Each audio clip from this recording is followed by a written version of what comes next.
Hi everyone. We're going to be presenting on the impacts of climate change with a focus on Lyme disease. So Lyme disease is the most common vector-borne disease in the US. The bacteria resides in deer, mice, birds, and other animals that ticks feed on. A majority of cases have been reported from states in the Northeast, but ticks don't really survive in cold climate and the warmer winters due to annual temperature increases, and they make these states more hospitable to them. Common symptoms include fever, muscle ache, joint swelling, fatigue, tingling and numbness, and most importantly, the bullseye rash. Humans usually come into contact with ticks in nature or wooded areas and whenever they're in the outdoors in general. So ticks are spread, like I said before, through the animals that ticks feed on. And this is just an image of some of the reproductive cycles. You can see the deer here and the eggs, the larvae, the nymphs to the adults, and how it can spread to humans. This is a graph that shows the exponential growth of Lyme disease over the years from 1996 all the way to 2020 to 2023. So here you can see that the increase in cases seems to happen in areas with an average annual temperature between 5 to 7 degrees Celsius and 7 to 9 degrees Celsius. Ticks are most active above certain temperature thresholds, which is around 4 degrees Celsius for some and 9 to 11 degrees for others. There is like an inverted U shape in this graph, meaning that the cases increases with the rising temperatures up to a point and then they decrease after it gets too hot. That's usually because people spend less time outside when it's like really hot, even though they kind of like it's kind of like they like the sweet spot in between, but not when it gets super hot, and that kind of decreases the number of incidents and like the tick bites and stuff. Here you can see more specifically the areas of the United States where we see major cases of Lyme disease. So for the studies that we used for this presentation, a lot of the cases were from the Midwest and the Northeast. And in warming temperatures in regions like New York, Rhode Island, Maryland, and Virginia, the warmer temperatures are linked to higher Lyme disease rates because they speed up the tick development cycle by promoting the reproductive cycle. And this supports the idea that warming and global warming in general can help ticks spread into new areas. But in also hot and dry conditions like the Northeast or the Midwest, during the tick's active period, which is May through July, the Lyme disease rates are actually lower. This is because ticks can also be less active during dry seasons, which also reduces the human to tick contact.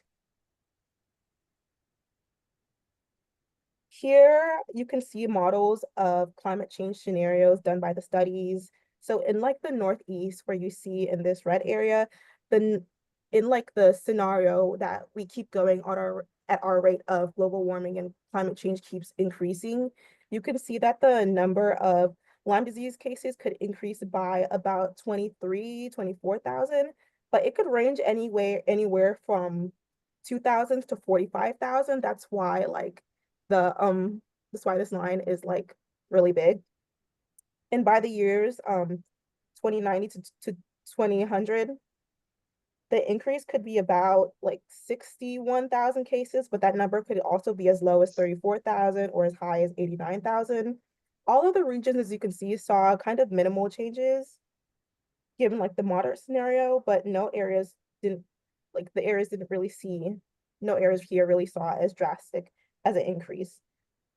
And given the regional variable projections and the large prediction intervals around all point estimates, the total US Lyme disease incidence is not projected to change significantly under either climate change scenario by 2040 to 2050 or 2090 to 2100. So climate change will likely increase Lyme disease risk, but it's not the only factor. Other factors such as human behavior, host movement can also play a role. Warming temperatures may lead to more Lyme disease cases in certain regions, but the exact future and exact numbers are kind of uncertain, and that all depends on how much the climate changes and how other factors can impact, climate change.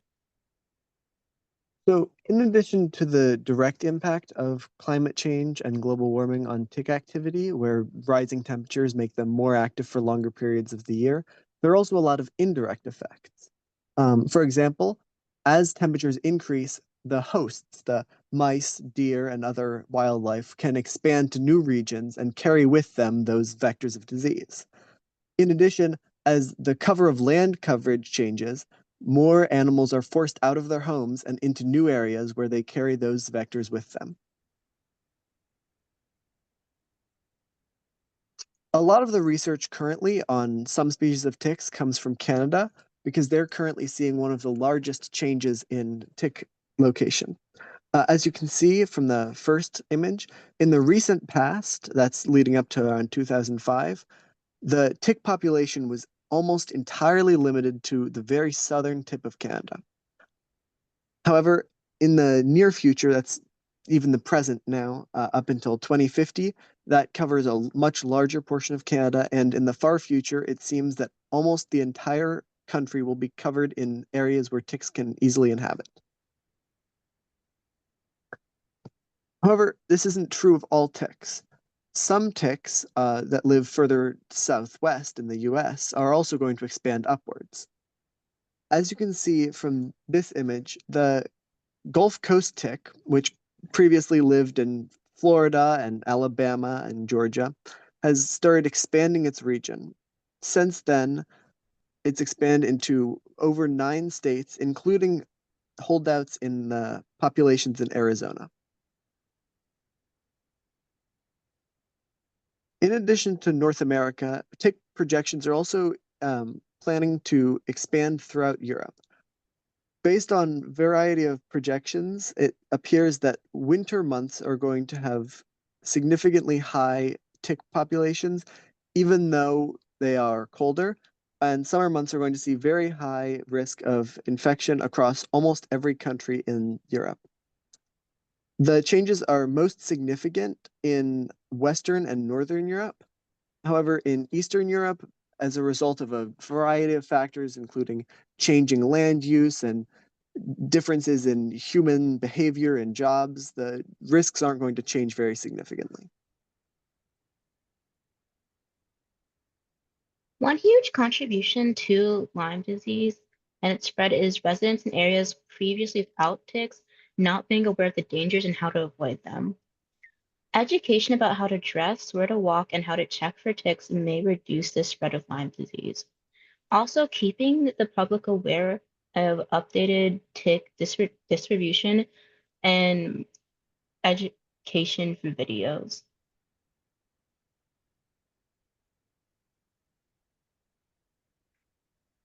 Another way we need to mitigate and protect from ticks is maintaining a tick-free yards and public outdoor spaces, controlling the population of deer and other hosts inhabiting areas, promoting biodiversity to reduce the likelihoods of ticks, selective effective hosts.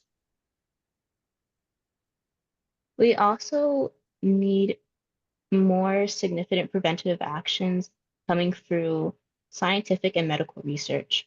So increasing investment in Lyme disease vaccines and stronger methods of disease surveillance to help monitor and prevent early and provide early medical support.